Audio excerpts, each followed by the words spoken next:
났으며 성도님 자신들의 삶을 안녕하십니까? 봉사 사업을 위해 그분께 행복하고 바쳤다. 기쁜 안식일입니다. 그들의 그러한 이 시간에도 모습에서 하나님의 그들이 굴복한 은혜와 사람들이란 평강이 여기 증거를 계신 볼 모든 수 있었다. 성도님들에게 함께 있게 되기를 바라겠습니다. 성령이 임한 사람, 성령의 오늘은 침례를 받은 사람은 저희 영적 하나님께 친교 온전히 교재 굴복한 4장 사람입니다. 오순절이라고 이 시간 하는 우리의 마음을 챕터에 대해서 살펴보며 함께 하나님께서 나누도록 우리를 하겠습니다. 저는 사용하시기에 오늘 합당한 마음을 말씀을 달라고 오직 간절히 성령이 내게 기도합시다. 그 임하시면이라고 기도가 하는 오늘 제목으로 우리의 간절한 함께 기도가 되기를 소망합니다. 말씀 제목을 우리를 통해 역사하시는 우리 성령의 먼저 능력을 함께 날마다 사도행전 경험하며 1장 하나님의 살아계심을 8절에 증거하는 있는 참된 증인이 말씀을 되시기를 다 같이 바랍니다. 읽고 이 말씀을 시작하도록 끝으로 하겠습니다. 오늘의 시간을 다 마치겠습니다. 같이 읽겠습니다. 감사합니다. 시작. 오직 성령이 너에게 임하시면 너희가 권능을 받고 예루살렘과 온 유대와 사마리아와 땅끝까지 이르러 내 증인이 되리라 하시니라. 오늘 예수님께서 이제 승천하시기 전에 제자들에게 마지막 말씀을 하셨는데요. 예루살렘의 온 유대와 사마리아 땅끝까지 이르러 내 증인이 되리라. 어디까지 가라고요? 땅 끝까지 가라고 하셨어요. 그 전에는 어디입니까? 사마리아. 또 그 전에는요? 온 유대. 그 전에는 예루살렘. 그래서 예루살렘, 온 유대, 사마리아 땅 끝까지 내 증인이 되리라. 이런 의미는 어쩜 이런 의미이지 않을까 생각이 들어요. 먼저 예루살렘은 가장 가까운 우리 가족, 그리고 온 유대 같은 우리 이웃, 그 다음에 사마리아 혹은 나를 힘들게 하는 어떤 원수 혹은 관계가 좋지 않은 그런 사람들까지도, 그 다음에 어디까지요? 세계까지, 땅 끝까지 내 증인이 되리라. 여러분, 우리 모두가 가족부터 시작해서 또 내 이웃, 원수, 또 세계까지 내 하나님의 증인이 우리 모두가 되기를 간절히 바랍니다. 이 내 증인이 되라고 하는 이 말씀은 이런 말씀인 것 같아요. 우리가 어디서든 이런 모습으로 있어야 된다는 말씀인 것 같습니다. 고린도전서 10장 31절 33절 말씀인데요. 우리 다 같이 읽도록 하겠습니다. 시작. 그런즉 너희가 먹든지 마시든지 무엇을 하든지 다 하나님의 영광을 위하여 하라. 유대인에게나 헬라인에게나 하나님의 교회나 거치는 자가 되지 말고 나와 같이 모든 일에 모든 사람을 기쁘게 하여 나의 유익을 굳지 아니하고 많은 사람의 유익을 구하여 저희로 구원을 얻게 하라. 내 증인이 되리라. 우리 가족의 또 우리 이웃의 이 모든 만나는 모든 사람들에게 여러분, 우리가 하나님의 영광을 위하여 또한 그 모든 사람들을 기쁘게 하고 또 유익을 구하는, 그렇게 구원케 하는 그런 증인이 되라고 하는 예수님의 말씀입니다. 여러분, 예수님께서 이 증인이 되라고 하셨는데, 여러분, 이 증인이 되는 게 쉽습니까? 어렵습니까? 현실적으로 어려움을 느낍니다. 때로는 너무나 이게 막막하고요. 어떻게 이게 이루어질지, 그렇게 할 수 있을지 너무나 막막할 때가 많아요. 지금 세계로 가라니요. 지금 우리 교회만으로도, 지금 교회 선교만으로도 참 어려운데 어디까지 가라고요? 세계 선교까지 가라니 정말 어떻게 보면 뜬구름 잡는 이야기처럼 보입니다. 지금 우리 가족도 지금 우리가 기도로 매달리고 있는데 어떻게 세계까지 가라니, 이게 우리의 현실의 모습인 것 같습니다. 여러분, 이 일이 우리의 힘으로는 정말 어렵고 불가능한 일처럼 보입니다. 그러나 우리 예수님께서는 이 일이 가능하다고 말씀하셨는데, 그것은 바로 먼저 무엇이 임한다고 합니까? 오직 너희에게 뭐가 임하면요? 오직 성령이 임할 때 이 일이 이루어질 거라고 예수님은 말씀하고 계십니다. 여러분, 기억하시기 바랍니다. 이 일은 내 힘으로, 내 능력으로, 내 재능과 지혜로 되는 것이 아니라 뭐로 된다고요? 오직 성령으로 된다는 사실을 여러분 꼭 기억하게 되기를 바랍니다. 스가랴에는 이런 말씀이 있습니다. 스가랴 4장 2절 3절 보면 그가 내게 묻되 내가 무엇을 보았느냐? 내가 대답하되 내가 보니 순금 등대가 있는데 그 꼭대기에 주발 같은 것이 있고 또 그 등대에 7등잔이 있으며 그 등대 꼭대기 등잔에는 7관이 있고 그 등대 곁에 2 갈람나무가 있는데 하나는 그 주발 우편에 있고 하나는 그 좌편에 있나이다 하고 스가랴가 이제 한 이상을 봤습니다.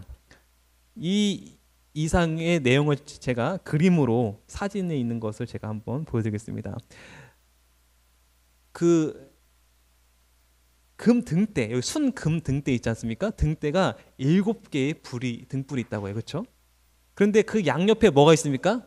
2 감람나무가 있었어요. 우편에 왼편에 감람나무가 있었고 그리고 이제 좀 더 읽어보시면 이 감람나무에서 그 올리브 나무지 않습니까? 그래서 올리브유가 기름이 이렇게 그 등대로 흘러가요.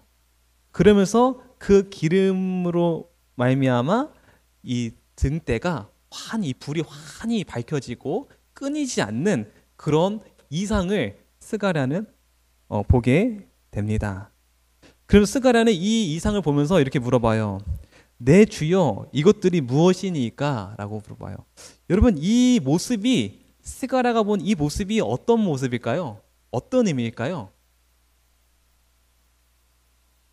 그 당시에 그들은 이제 고국으로 돌아가서 예루살렘 성전을 건축하라고 하는 명령을 받고 가는데 굉장한 많은 어려움을 겪습니다. 사마리아인들의 방해와 그리고 많은 사람들의 고소와 거짓 보고를 통해서 예루살렘 성전이 너무나 짓기가 힘든 그런 상태에 있던 상황이었어요.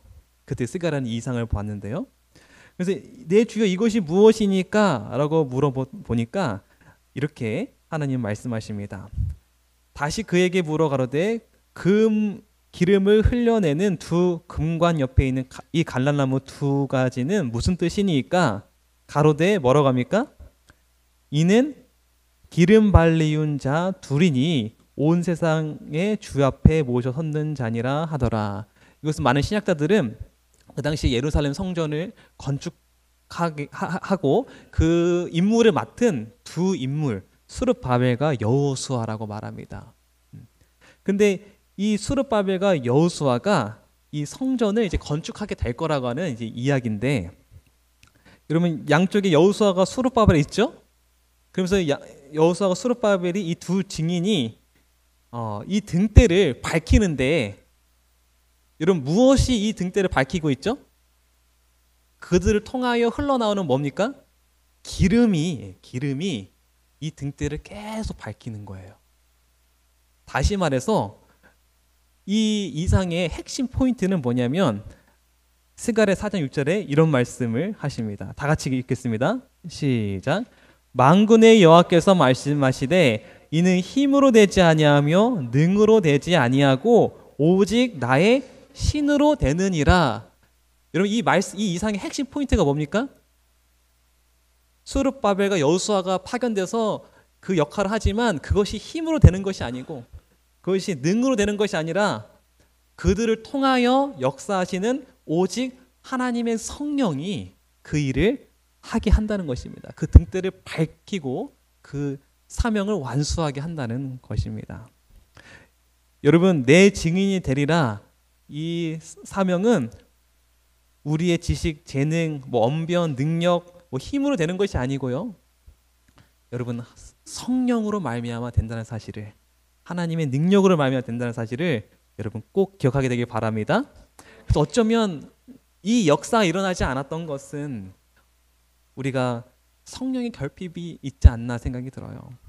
여러분 우리 가족의, 우리 이웃에 이런 성령의 결핍이 있는 것이 아니라 성령이 충만하여 정말 우리가 참된 증인이 되는 우리 모든 성도님 되시기를 간절히 바라겠습니다. 그래서 이거를 아셨기 때문에 예수님은 그들에게 먼저 내 증인으로 나아가기 전에 이렇게 하라고 말씀하십니다. 누가복음 24장 49절 말씀. 볼지어다 내가 내 아버지의 약속하신 것을 너희에게 보내리니 너희는 위로부터 능력을 입히울 때까지 이 성에 유하라. 먼저 증인으로 나아가라고 했습니까? 나가라고 하지 않았어요. 먼저 뭐 하라고 했습니까? 위로부터 능력이 입히울 때까지 이 성에서 기다리라라고 했어요. 그리고 또 사도행전 1장 4절에는 이렇게 말합니다. 사도와 같이 모이사 저에게 분부하여 가라사대 예루살렘을 떠나지 말고 내게 들은 바 아버지의 약속하신 것을 기다리라. 여러분, 그들이 먼저 예루살렘과 온 유대와 사마리아까지 나가기 전에 그들은 이 성령을 기다렸습니다. 이 약속 기다렸어요. 그리고 그들은 그 성령을 받게 되었고 그들은 힘있게 하나님의 증인이 되었습니다. 여러분, 이 성령은 어떻게 얻나요? 저와 여러분들도 이 성령을 얻게 된다면 우리가 정말 힘있게 하나님의 증인이 될 수 있는데 이 성령을 우리가 어떻게 얻나요? 여러분, 마트에 가서 우리 필요한 물품들 장바구니에 담습니다. 이 물품들 얻으려면 어떻게 얻나요? 예, 돈을 지불하면 이 물품들을 얻을 수 있어요. 그렇다면 성령은 어떻게 얻나요? 여러분, 성령뿐만 아니라 하늘의 모든 좋은 것들 어떻게 얻나요? 돈으로 우리가 얻는 게 아니에요. 그건, 그렇죠? 그리고 그거는 어디서 오냐면 야고보서 1장 17절은 이렇게 말합니다. 온갖 좋은 은사와 온전한 선물이 다 위로부터 어디서 온다고요? 빛들의 아버지께로부터 내려온대요. 그러니까 우리 아버지께 우리가 받는 건데요. 우리가 어떻게 받을 수 있죠? 우리가 착한 일을 하면 받을 수 있는 건가요? 우리가 헌금을 많이 내야 받을 수 있는 건가요? 그런 것은 아닙니다. 예수님께서 이렇게 말씀하셨습니다. 요한복음 16장 23절 다 같이 읽겠습니다. 시작. 너희는 무엇이든지 아버지께 구하는 것을 내 이름으로 주시리라. 여러분, 구하는데요, 예수님의 이름으로 우리가 구했을 때 아버지께서 주신다고 했어요. 여러분, 예수님의 이름으로 우리 성령님을 구하게 되기를 간절히 바라겠습니다. 누가복음 11장 13절 말씀 다 같이 읽겠습니다. 시작. 너희가 악할지라도 좋은 것을 자식에게 줄 알거든 하물며 너희 천부께서 구하는 자에게 성령을 주시지 않겠느냐 하시니라. 여러분, 지금까지 우리가 예수님의 이름으로 많은 간구와 또 기도를 했는데 여러분, 어떤 간구와 기도를 하셨습니까? 여러분, 성령을 구하는 기도를 하시게 되기를 간절히 바랍니다. 어떤 무엇보다 우리에게 절실히 필요한 것은 바로 이 성령을 구하는 기도예요. 오직 성령이 임하시면 우리가 생각하는 모든 어려움과 문제들은 해결될 것입니다. 여러분, 성령이 임하는 그 간구를 우리 모두가 하게 되기를 바랍니다.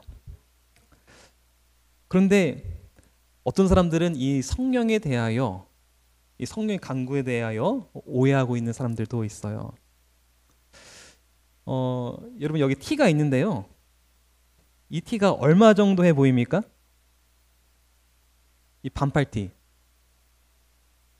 59,000원. 59,000원에 사시겠습니까, 김민희 지사님? 근데 여러분, 놀라지 마십시오. 이 티가 얼마인 줄 아십니까? 13만 원입니다. 13만. 아무 메이커도 없는 거예요. 아무 메이커, 듣도 보지도 못한 그런 상표가 있잖아요. 근데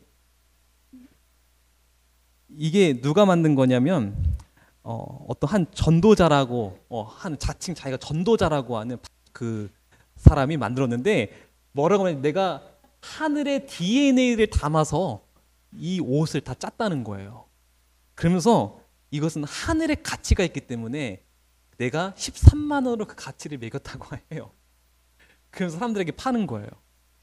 근데 이게 얼마나 불티나게 팔리는지 몰라요.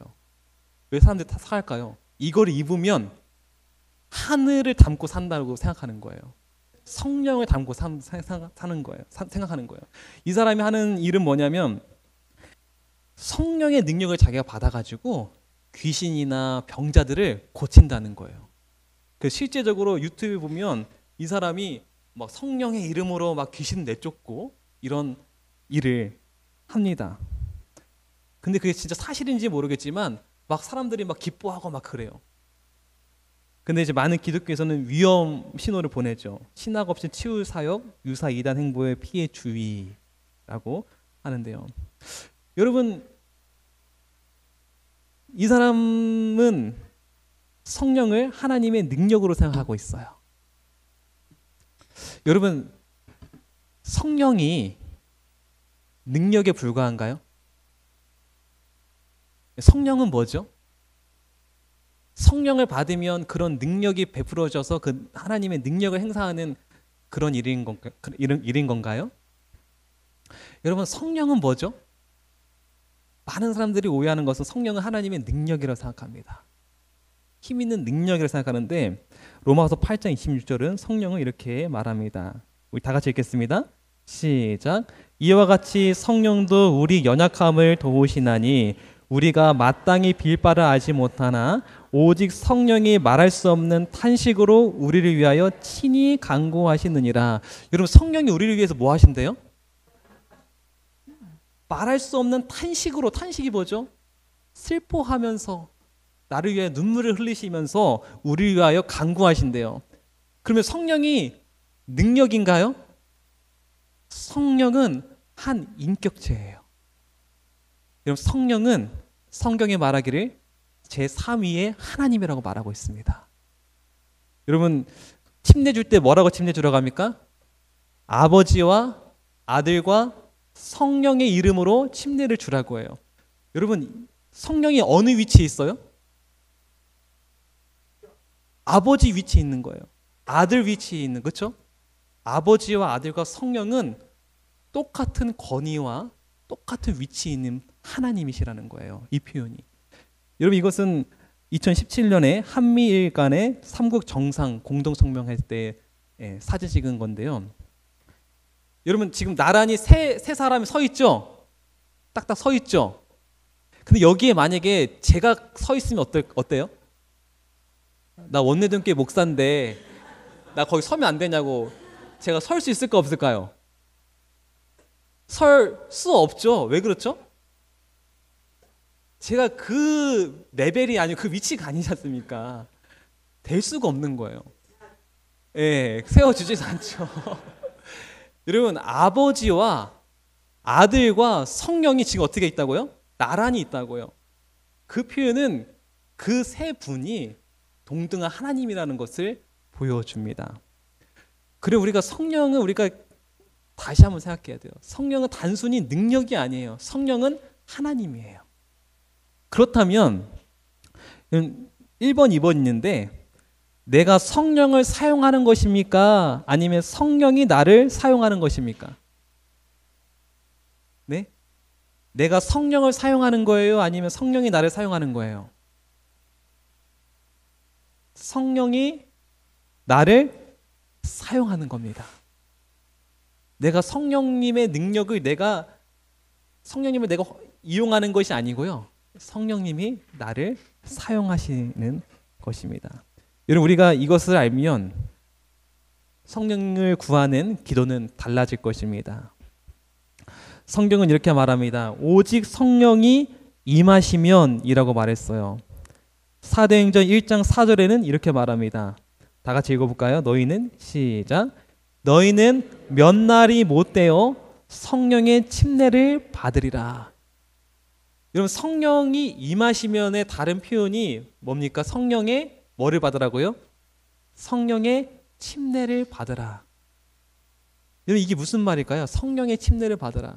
여러분, 침례 다 받으셨죠? 이 침례의 의미가 뭐죠? 침례의 의미. 로마서 6장 3절은 그 침례의 의미는 이렇게 말합니다. 무릇 그리스도 예수 합하여 침례를 받은 우리는 어떻게 되는 겁니까? 그의 주심과 합하여 침례를 받은 줄 알지 못하느뇨. 침례는 죽음을 상징해요. 이제는 나의 옛 자아가 죽는 것을 상징합니다. 예수님과 함께 죽는 거예요. 그러면서 이런 고백을 하게 되는 것이죠. 갈라디아서 2장 20절 다 같이 읽겠습니다. 시작. 내가 그리스도와 함께 십자가에 못 박혔나니 그런즉 이제는 내가 산 것이 아니요 오직 내 안에 그리스도께서 사신 것이라.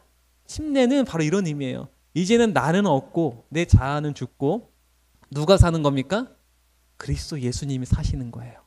그럼 성령의 침례는 그런 의미예요. 나는 죽고 오직 내 안에 예수님만 사는 것이고요. 마음과 생각 전체가 성령의 정신으로 물드는 것입니다. 그래서 내가 성령의 능력을 사용하는 것이 아니라 이제는 내가 죽고 성령님이 나를 사용할 수 있는 그런 상태를 성령이 임했다. 성령의 침례를 받았다라고 합니다. 여러분, 우리가 이 사실을 안다면 우리의 성령의 기도는 달라질 것입니다. 하나님, 저에게 성령을 주십시오라고 하는 기도 말고 이런 기도를 하게 될 것입니다. 제자들은 어떤 기도를 했냐면, 우리 이렇게 한번 다 같이 읽겠습니다. 영적 친구 6번에 제자들이 이런 기도를 했다고 합니다. 다 같이 읽겠습니다. 제자들은 시작. 제자들은 사람들을 만나기에 적합하게 되도록 그리고 매일의 교제에서 죄인들을 그리스도께 인도할 수 있는 말을 할 수 있도록 매우 열렬히 기도하였다. 그럼 그들이 기도한 것은 성령을 달라고 성령이여 내려옵소서 성령이여 뭐 이런 주문을 외운 것이 아니고 그들은 기도를 어떤 기도를 했다고요? 내가 적합한 사람이 되게 해달라고. 내가 적합한 사람이 되게 해달라고 매우 열렬히 기도했대요. 7번 또 읽어볼까요? 제자들은 시작. 제자들은 영적인 필요를 느끼고 저희를 영혼구원 사업에 적합하게 해줄 거룩한 정열을 달라고 주께 부르짖었다. 그러니까 여러분 그냥 성령을 받아가지고 사용하려고 하는 그런 마인드는 그냥 성령을 달라고 이렇게 주문 외우듯이 기도하는 거예요. 하지만 그것이 아니라 성령이 나를 사용하는 거예요. 그래서 우리의 기도는 어떤 기도가 돼야 됩니까? 하나님, 제가 성령님이 저를 사용할 수 있도록 제가 적합한 사람이 될 수 있도록 저를 도와달라고. 여러분, 우리 모두가 하나님이 사용하시기에 적합한 그런 하나님의 제자가 되기를 간절히 바라겠습니다. 한 기사에 텀블러들이 있는데 이것들이 다 리콜 당했습니다. 적합하지 않게 됐어요. 왜 그렇죠? 예, 납 검출이 기준치보다 높아진 겁니다. 여러분, 이 텀블러 사용할 수 있습니까? 없습니까? 사용할 수가 없어요. 적합하지 않기 때문이에요. 여기 아이들 튜브가 있는데 발암물질이 검출됐대요. 사용할 수 있는 거 없습니까? 사용할 수가 없는 거예요. 적합하지 않으면 사용할 수가 없는 겁니다. 여러분, 우리가 정말 우리의 마음이 하나님이 사용할 수 있도록 적합한 사람이 되는 그런 간절한 기도를 우리 모두가 하게 되기를 간절히 바랍니다. 우리 고린도전서 2장 14절 이렇게 말합니다. 육에 속한 사람은 뭐를 받지 아니합니까? 하나님의 성령의 일을 받지 아니하나니. 여러분, 우리가 육에 속한 것이 아니고 우리가 하늘에 속한 자가 되어서 하나님의 성령을 우리가 받는 또 하나님이 우리를 사용할 수 있는 사람이 되는 우리 모두가 되기를 바랍니다. 이 적합하다라고 하는 비슷한 말이 적절하다, 어울리다, 알맞다 라는 표현을 합니다. 여러분, 한 장례식장이 있는데 그 장례식장에서 어떤 사람이 솜사탕을 팔고 있다면 적절합니까? 적절합니까? 안 되는 일이죠. 예, 적합해야 돼요. 그렇죠? 여러분, 어떤 사람은 밥에다가 민트 아이스크림이랑 소래눈을 말아서 먹으려고 해요. 여러분 어때요? 보자마자 이 기분이 어떻습니까? 잘 어울리나요? 조화가 되나요? 진짜 막 싫죠. 막 예. 이상하잖아요. 그러니까 적합해야 되는 거예요. 잘 어울려줘야 되는 거예요. 친구 결혼식장 있는데 여러분 파자마를 입고 가요. 여러분 알맞습니까? 전혀 알맞지 않죠. 네. 여러분, 이 적합하다는 것은 이렇게 적절하고 어우러지고 그리고 알맞아야 되는 거예요. 네. 여러분, 우리의 정말 삶이 또 우리의 마음과 우리의 생각이 그리스도에 닿은 그 적합한 알맞은 적절한 그런 마음이 저와 여러분들 되기를 간절히 바랍니다. 제자들은 처음에 그렇게 적절하지 않은, 적합하지 않은 마음 상태였다고 해요. 그들은 항상 더 높아지려고 하고, 그들은 더 큰 욕심을 가지고 서로 다투고 싸웠습니다. 그러나 그들은 그 기도 끝에 우리 영적친교 6번에 이렇게 말합니다. 불화와 채상권을 잡으려는 모든 욕망을 버리고 그들은 그리스도인 교제를 통하여 모두 친밀해졌다. 7번, 이 준비의 날들은 깊이 마음을 살피는 날들이었다라고 말합니다. 그들은 이제는 부적합했던 모든 마음들을 다 내려놓고 이제는 그들의 마음을 살피면서 하나님께 순결한 마음을 달라고 그들은 기도를 했습니다. 저는 오늘 이번 주에 말씀 묵상을 하면서 그런 생각을 해보게 됩니다. 나는 가장으로서, 아버지로서 적합한 마음을 가지고 있는가? 나는 이 원내등교회를 섬기면서 이 목회자로서 정말 적합한 마음을 가지고 이 사역을 하고 있는가? 많은 생각을 하게 되었습니다. 여러분 저를 위해 기도해 주시기 바랍니다. 제가 우리 원내등교회에 더 적합한 우리 목회자가 될 수 있도록 여러분 기도해 주시기를 바라겠습니다.